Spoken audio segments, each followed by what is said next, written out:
This Twin Hammers kit went together pretty good. It's Vaterra's first kit, so I expected it to have a few errors, but there were none. It went together just fine. It's a 2-speed rock racer.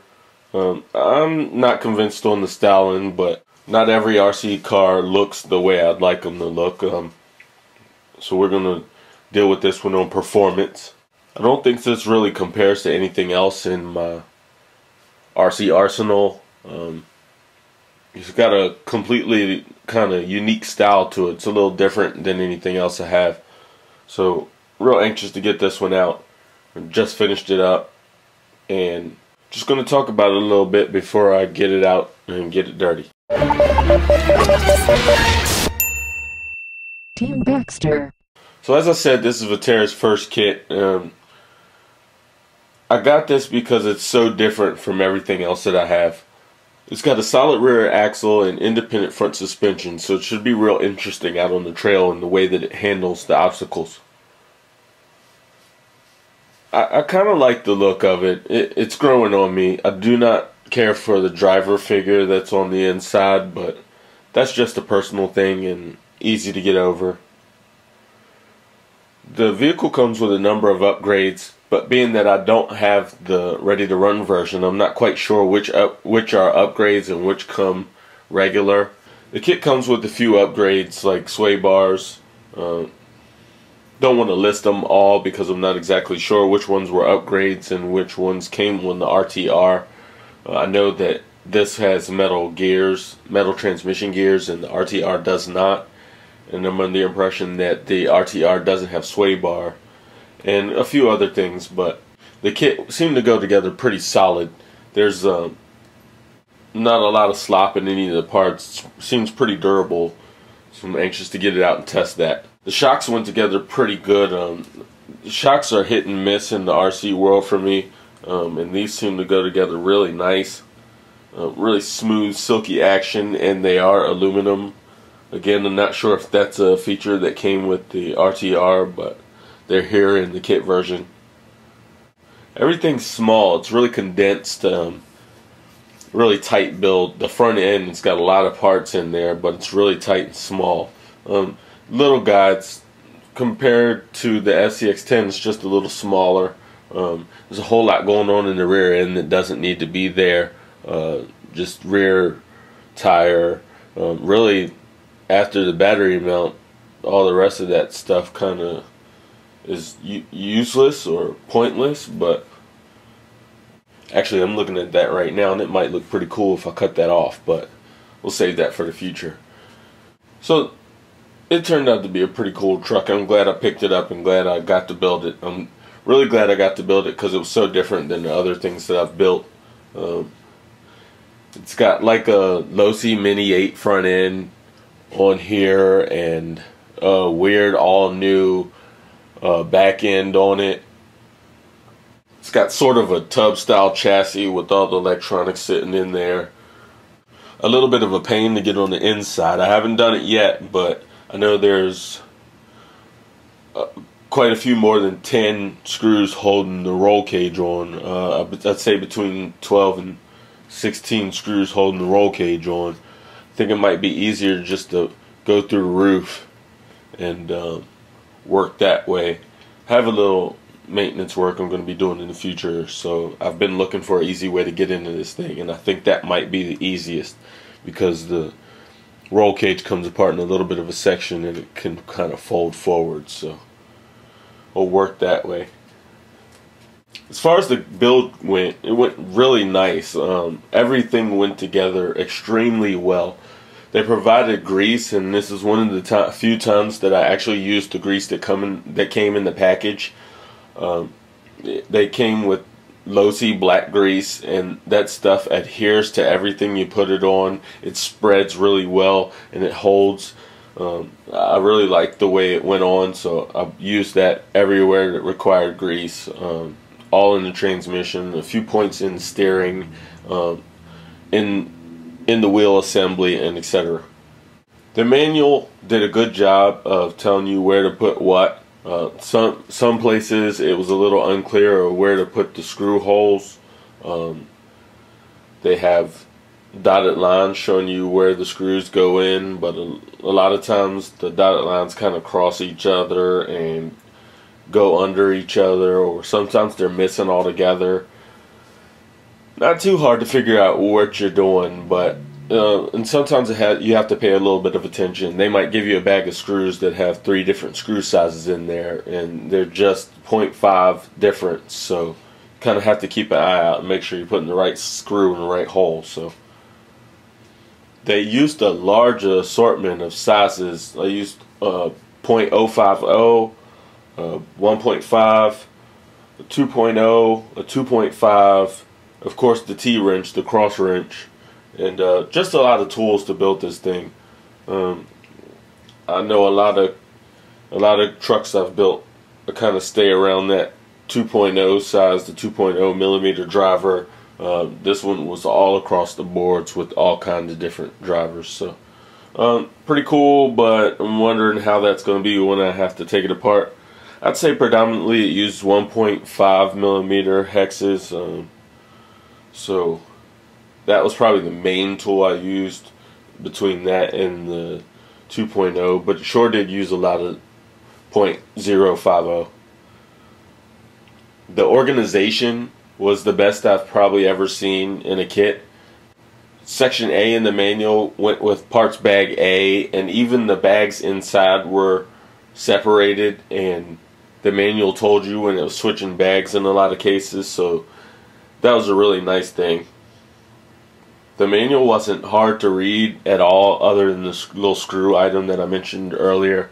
I did have a large problem with it staying open. It's a little bit different format than I've seen in other manuals, and it's bound instead of stapled, so it kind of wants to close on itself.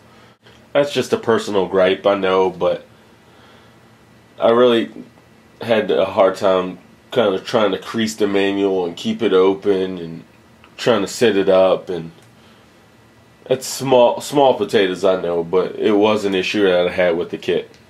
The 2-speed transmission, it was really easy to build, not so easy to set up. I don't know if that was me, the actual setting it up. I used a high-tech 225 MG for the shifting servo, and I had a pretty difficult time getting it set up with the endpoints. Everything but the endpoints went together really good. I finally got the endpoints. That took a little bit of doing, but I made it happen. Thinking about shifting to a larger servo in there, a full-size servo, if this 225 goes bad on me. I seem to have it dialed in, so we'll see how it works. The rest of the electronics I'm running in there. For a steering servo, I have a high-tech 5646 WP, my standard servo. Like I said, I have the high-tech 225 MG as my shift servo. I put an axial 27 turn in there because the RTR shipped with a 15 turn, and I wanted a little more, just a little bit more torque, so I went with the axial 27. And for ESC, I'm looking at running the Sidewinder 3. I have a temporary ESC in there, a Sidewinder clone that'll be coming out, and Sidewinder 3 will be going in there for my water runs because that's my preferred ESC. As far as the transmission goes, it's got locked rear diff, 500,000 weight diff oil in the front, and it still slips a good bit. Actually more than I would think to have 500,000 weight in there. So in the future, after I run it like it is, I may go up to 1 million weight diff oil just to give it a little bit stiffer front end. I want it just short of lock because I plan on using this vehicle for probably a little bit more crawling and tactical work than I will be doing rock racing, whatever that is. As I said before, the shocks went together really good. You have a stand-up shock in the rear and 2 lay-down shocks in the front, sort of like the Traxxas Revo, Traxxas Mini Revo. They feel pretty good right now before I've gotten them out, but of course I need to get them out and see how they do. The steering has a weird kind of slider system in it that I'm not too convinced will hold up. I haven't seen how the RTRs have held up or how they do, but we'll see how that holds up. I've never seen this sort of steering system before. The whole truck has plastic rod ends with metal balls. Pretty stiff nylon rod ends. See how those hold up. The shafts that the rod ends go into are a bunch of different sizes, and it's very easy to mix those sizes up, so you don't want to start mixing up bags. As I said before, each bag goes to a different step in the manual, so you want to use that bag until you run out of parts for it, and then you get to move on to the next bag, which is very nice. But for a person who's built a lot of kits, I know a lot of times a lot of guys dump their parts into a small bin so that they can separate them and use them. If you do that with this Vaterra and don't do a good job of making sure they stay separate, it's really easy to mix up the screw sizes and parts that go from one step to the other. So it's really good, in, well, at least on this Vaterra kit, to move step by step. The whole front end comes off in a modular fashion, sort of like your Slash four-wheel drive. So you can do easy maintenance on the front end. I think it's attached by 4 screws, and the whole front end just kind of pops off. It's connected by a dog bone. It has dog bone and nylon drive shafts, the combo style. All of this is protected by a pretty simple roll cage. It's only a couple pieces, one whole side unit and another side unit on the other side connected by a few cross braces. And it kind of links everything together with the battery tray and all. On top of the roll cage are the body panels. You've got the roof panel, 2 side panels, the hood panel, and your inside with that little driver in there. I painted those a see-through blue, trying to do a little something different this time. Cast a nice blue shadow here in the workshop. It's going to be nice to see what it does when I get it out in the sunlight. The wheels and tires they give you bead locks with really soft wheels. So I don't know how those will do after a few tightens and loosenings. Might not want to be switching the tires too many times with these bead locks. The bead locks are vented on 2 sides with a rather large hole. I've closed those holes up with hot glue and plasti dipped them on the exterior just to keep moisture out. I want to run my truck in a lot of water, and I don't want water seeping up into the foams. So I've taken protective measures to make sure that water stays out. This will affect my performance, I expect, but we'll see how they go. The tires that came with it are Vaterra branded TSL Super Swampers. I'm just going to move on from those. Overall, I really enjoyed the build. The build was pretty fun. Like I said, it was a different experience than other builds I've dealt with. Really anxious to build another Vaterra kit. I would build another Vaterra kit very quickly based on how good this one went together and how well it was organized. In the box, I only have plastic bags left. There's 0 left. A few spare parts. Just the spare parts that are very small. I think there's an extra E-clip. There's a few delicate silicone O-rings when you build the shocks, and they gave you an extra O-ring. Just the stuff that you could lose very easily, they gave you extras. Not too many extra screws and all. The kit was pretty fun, and now I'm excited to get it outside and get driving. So I'm going to take her out and see how this 2-speed transmission works.